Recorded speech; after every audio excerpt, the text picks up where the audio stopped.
So I'm just looking for joint plane now. I'm just getting a sense of her back, a little flatter in her back when I first feel it, like a little step right there that comes off when you felt that. But I can take her into extension, and what I'm going to do is I'm going to unstack this leg. So I'm thinking about extending L4 or L5 on S1. Again, arm pull, I'm going to go up the bed with pelvic up technique. So I fold her this way. And now plane of the joint. So if I come straight this way, because think of her pelvis as being at this angle, I'm coming in at an oblique angle. I'm not in the vector of the joint to create a joint glide. If I come straight up, I'm probably coming this way into there. So it's going to be more of a press, and I'll show you, versus there. So when I drop in here and I go straight up, you'll generally be able to get it, but the idea here is that if I go right here, you feel how that gives more than that?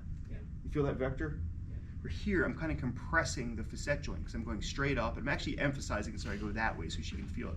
Because she is a bit more linear from her back. She runs a bit more like this. She's not a super steep angle.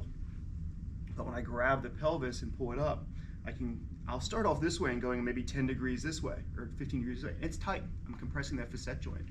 Now I come straight up the bed. Now I come 10 degrees forward, and right there is her plane. Here is where I feel that joint plane. Here, it feels different, doesn't it? Here, you kind of feel me bumping into it. Now with a big enough thrust, as she said, I'm probably going to get it. Gail says you may not. You're right, you may have less of a chance of getting it. But if I find that joint plane like the give right there, that's where my good mobilization is, right there. I want to get it. If I'm going to manipulate, then I'm going to come in here, and my vector isn't so much that I'm going to go straight up the bed.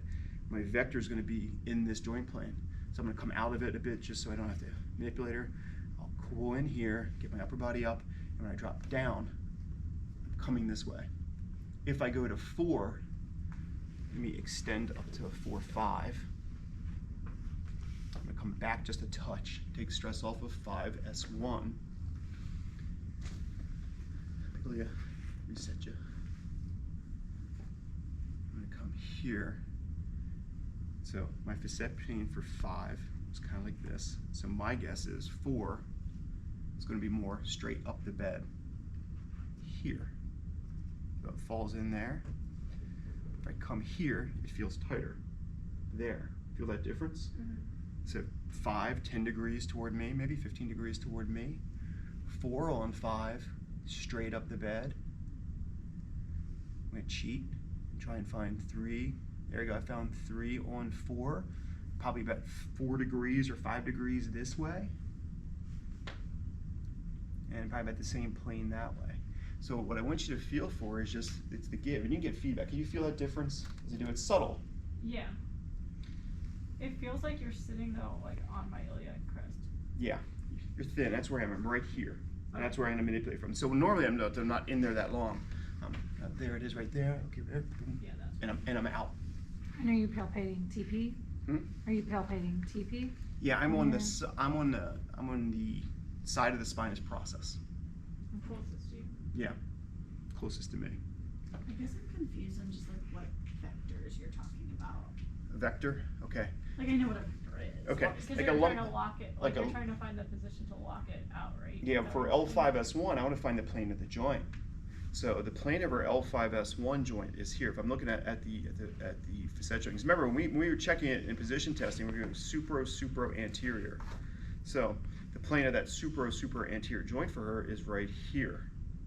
That's the plane where I feel the 5-1. So what we can do is we can load up in sideline, and what I recommend doing is you start off going this way against the grain, maybe 10 degrees backward, and you're gonna feel the facet joint. I come neutral, 0 degrees. It gives a little bit more give to it.